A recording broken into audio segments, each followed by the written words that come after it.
തീർച്ചയായിട്ടും ഈദ് സമാധാനത്തിന്റെയും ശാന്തിയുടെയും സന്ദേശമാണ് നൽകുന്നത്.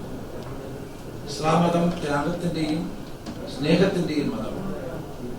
ലോകത്തെമ്പാടുമുള്ള ഇസ്ലാം മത വിശ്വാസികൾ മറ്റുള്ളവരെ കൂടി ചേർത്ത് നിർത്തിക്കൊണ്ടാണ് ഇത്തരം ഈദ് സന്ദർഭങ്ങൾ മുന്നോട്ട് കൊണ്ടുപോകുന്നത്. കേരളത്തിൽ ഇത്തവണത്തെ ഈദ് ആഘോഷ പരിപാടികൾ അത് വളരെ പ്രകടമായിരുന്നു. എല്ലാവരും ഒരുമിച്ച് ചേർന്നുകൊണ്ട് ഈദ് ആഘോഷിക്കും, എല്ലാവരും ഒരുമിച്ച് ചേർന്നുകൊണ്ട് ക്രിസ്മസ് ആഘോഷിക്കും, എല്ലാവരും ഒരുമിച്ച് ചേർന്നുകൊണ്ട് വിഷുവും ഓണവും ആഘോഷിക്കും. അതാണ് നമ്മുടെ ഏറ്റവും വലിയ പ്രത്യേകത. അതാണ് നമ്മുടെ നാടിന്റെ സാംസ്കാരികവും സാമൂഹികമായ പുരോഗതിയെ ചൂണ്ടിക്കാണിക്കുന്നത്. ഇന്ന് ലോകത്ത് സമാധാനമാണ് ആവശ്യമെന്ന് എല്ലാവരും ഊന്നി പറയുന്ന ഒരു കാലമാണ്. നമ്മൾ കണ്ണടച്ച് തുറക്കുമ്പോൾ ഏത് രാജ്യത്തെ ഭരണത്തലവനെയാണ് തട്ടിക്കൊണ്ടുപോയത് എന്നുള്ളത് ഓർക്കുക എന്നുള്ളതാണ് ഇപ്പോൾ ആലോചിച്ചുകൊണ്ടിരിക്കുന്നത്. അമേരിക്കൻ ഭരണകൂടം അത്തരത്തിലുള്ള എല്ലാ ഏകാധിപത്യ നടപടികളുമായിട്ട് മുന്നോട്ട് പോകുന്നത് നമുക്ക് കാണാൻ സാധിക്കുന്നു. ലോകത്തെ ഒരു ഭരണാധികാരിക്കും സ്വസ്ഥമായി ഭരിക്കാനോ ജീവിക്കാനോ കഴിയാത്ത അന്തരീക്ഷം ലോകത്തിന്റെ പല ഭാഗത്തുമുണ്ട്. പ്രത്യേകിച്ച് ചില വികസന ചെറിയ രാജ്യങ്ങൾ പോലും വലിയ തോതിലുള്ള ഭീഷണി നേരിടുന്നു എന്നുള്ളതാണ് വസ്തുത. ഇന്ത്യ യുദ്ധത്തിന്റെ ഫലമായിട്ട് എന്താണ്? പെട്രോളിനും ഡീസലിനും ഒക്കെ വൻതോതിൽ വില കുതിച്ചു കയറുകയാണ്. ജനങ്ങൾക്ക് ജീവിതം കൂടുതൽ കൂടുതൽ ദുസ്സഹമായിക്കൊണ്ടിരിക്കുന്നു.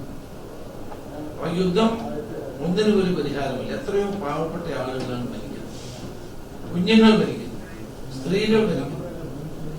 എത്രയോ സ്ഥലങ്ങളിലാണ് ആളുകളുടെ കടകൾ നശിക്കുന്നത്. ആരംഭോ പോലെയുള്ള ഏറ്റവും വലിയ റിഫൈനറികളിൽ തീപിടുത്തം ഉണ്ടാകും.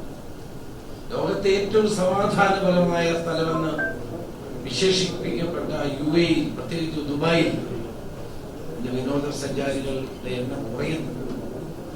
കാരണം എന്താണ്? യുദ്ധഭീഷണിയാണ്. പശ്ചിമേഷ്യയിൽ സമാധാനം നിലനിർത്തുക എന്നുള്ളതാണ് ഏറ്റവും അടിയന്തരമായി ചെയ്യേണ്ട ഒരു കാര്യം. അത് ചെയ്യാത്തത് കൊണ്ടാണ് വൻതോതിലുള്ള പ്രതിസന്ധി ലോകം മുഴുവൻ നേരിട്ടുകൊണ്ടിരിക്കുന്നത്. ക്രൂഡ് ഓയിലിന്റെ വില അല്ലെങ്കിൽ എണ്ണയുടെ വില വർദ്ധിക്കുമ്പോൾ അത് വ്യക്തികളെ മാത്രമല്ല രാജ്യത്തെ മൊത്തം ബാധിക്കുകയാണ്. രാജ്യത്തിന്റെ സാമ്പത്തിക സ്ഥിതിയെ തന്നെ ബാധിക്കുന്നു. അത് മുണ്ട് മുറിച്ച് കൊടുത്ത് ജീവിക്കേണ്ട ജനതയ്ക്ക് കൂടുതൽ കൂടുതൽ ബാധ്യതകൾ എത്തിച്ചേരുന്ന ഒരു അവസ്ഥാവിശേഷമാണ് നമ്മൾ കണ്ടുകൊണ്ടിരിക്കുന്നത്. അപ്പോൾ നമ്മളെ സംബന്ധിച്ചിടത്തോളം ഇതൊന്നും ഒരു പരിഹാരമല്ല. സമാധാനമാണ് ആവശ്യം, ശാന്തിയാണ് ആവശ്യം. മനുഷ്യ സമൂഹത്തിന്റെ പുരോഗതിക്ക് പ്രവാചകൻ നൽകിയ സന്ദേശം ശാന്തിയുടെയും സാഹോദര്യത്തിന്റെയും ആ പാതയിലൂടെ മുന്നോട്ട് പോകാൻ നമുക്ക് സാധിക്കണം. അതിന് ഈ സംഗമം അത്തരം പ്രവർത്തനങ്ങൾക്ക് കരുത്ത് പകരട്ടെ എന്ന് മാത്രമാണ് എനിക്ക് ആശംസിക്കാനുള്ളത്.